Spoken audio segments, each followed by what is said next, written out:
What is up, YouTube? Welcome to my YouTube channel. My name is Ibrahim and we're going to be reviewing the 2021 Acura TLX. Without any further ado, let's jump in.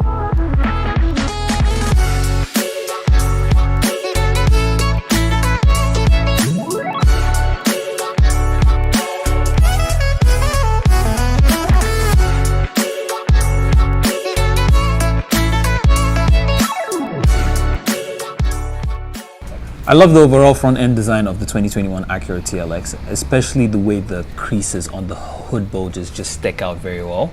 I find that really attractive.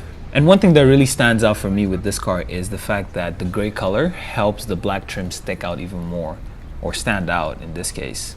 Another thing I really appreciate about the A-Spec design is the fact that the exterior trim is blacked out, and that works really well with the overall color and overall design of the front end. I don't just like the overall design of the headlights. They actually work pretty well at night as well. They're very bright without blinding other or incoming drivers per se. Well, under the hood you have a 2-liter 4-cylinder pushing out 272 brake horsepower and 280 pound-foot of torque. This car sprints from 0 to 60 in 6.8 seconds. I have timed it myself and the number seems pretty reliable. For wheel options, these are 19s. They're wrapped around 255/40 tires all around, and yeah, they do the job. They're not bad. They're not Michelin Pilot Super Sports and whatnot, but they do well for the car.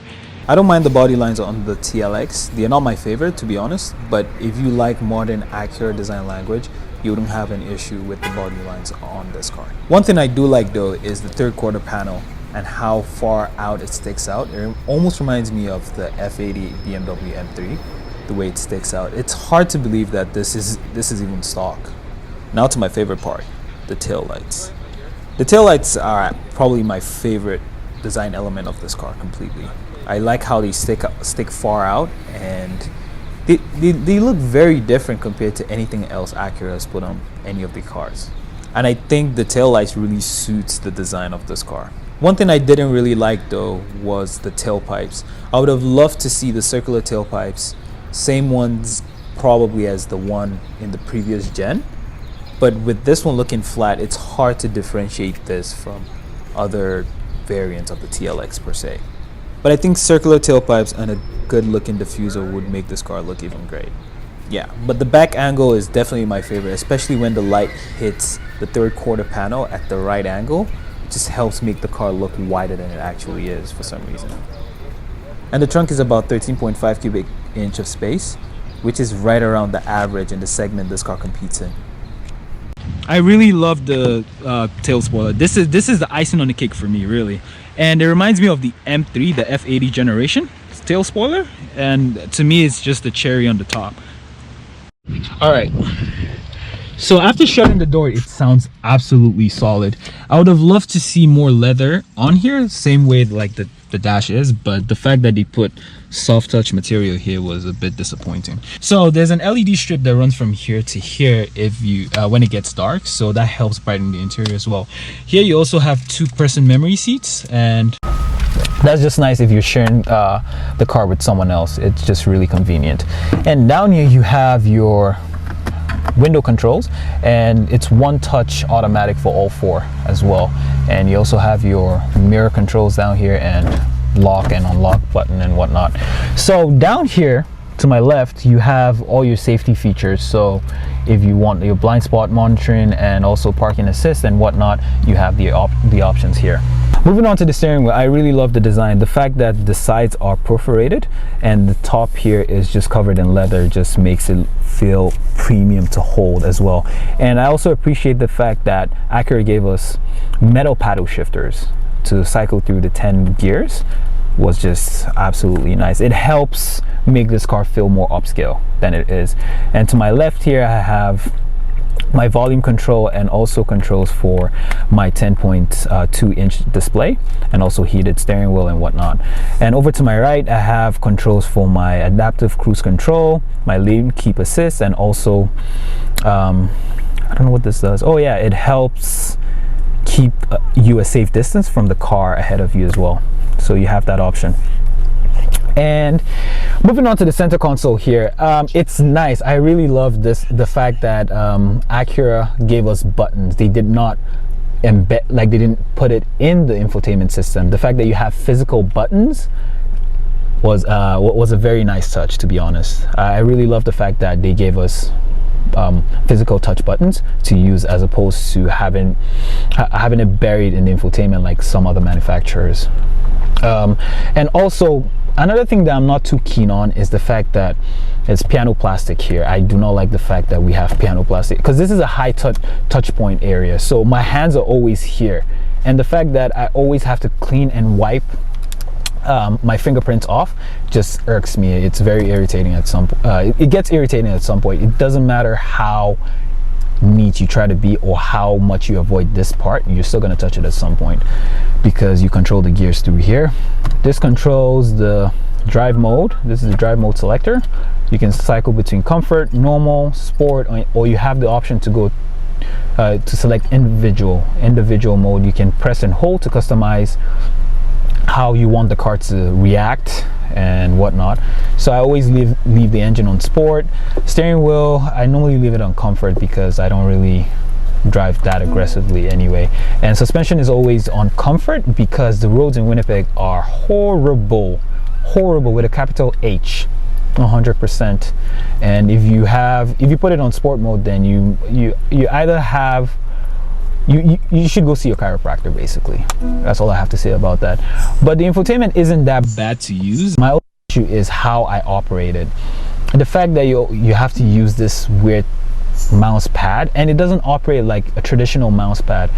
It's true to touch. So if you're trying to click on Acura Link right there, you have to touch the top part of the mouse pad before you click there. And it works differently when you connect your Android phone or your Apple phone, for example. Then you have to swipe in order to interact with it, which it's a hassle to use. But with enough effort and time, I'm sure you can wrap your head around it. One more thing I really appreciate having is a physical button or physical knob here that can control the volume as well. The fact that you don't only get this, you also have this as well, just shows that Acura is really paying attention to what the consumers want. And you can also skip tracks and also go previous here as well, and that really helps.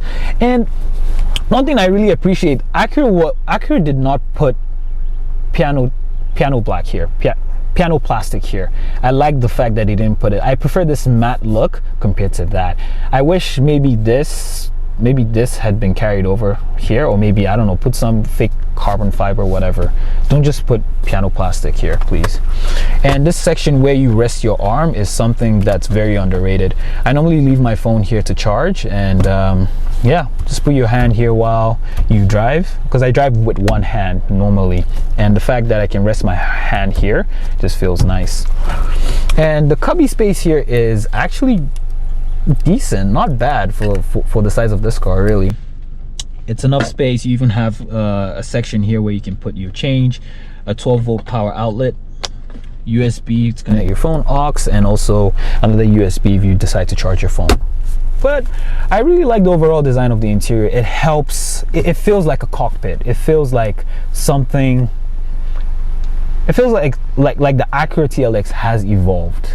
Oh, and something I forgot to talk about too again is the 17 speaker ELS Studio 3D audio system, which sounds incredible. The bass is absolutely amazing, and the fact that this comes in as standard with the A-Spec just doesn't make sense. It really doesn't, because I've been in higher end cars that didn't have speakers this good, really.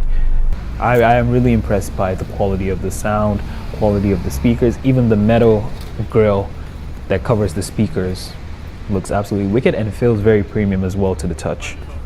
And if you're an audiophile, trust me, you will love this. And if you're not an audiophile, you'll be blown away with the quality of the speakers. Yeah, and yeah, that's it. And the cubby here is pretty small. I don't really like, like, this didn't impress me at all. It's not even lined with felt, it's just completely plastic. And yeah, so if you put things in here, they might rattle when you drive at high speeds. so just bear that in mind. And what else again? My Tesla also comes with a sunroof, which sucks because I would have loved to see a panoramic sunroof, but hey, at least you get a sunroof, so I'm happy at least we got that. So me sitting behind myself, I don't have plenty of legroom, to be honest. I like the fact that the seat curves down here a bit. At least that gives me spare room to wiggle my legs around. And I don't have a lot of headroom, but mind you, I am 6 feet tall. So if you're a taller individual, you will be squeezing back here. And you also have ISOFIX anchor points here. The fact that it's well hidden and you can also tuck it away nice and neatly is nice. I really appreciate what Acura did here as well. So if you have baby seats or if you have a kid, don't worry about fitting a child seat back here. You should be fine.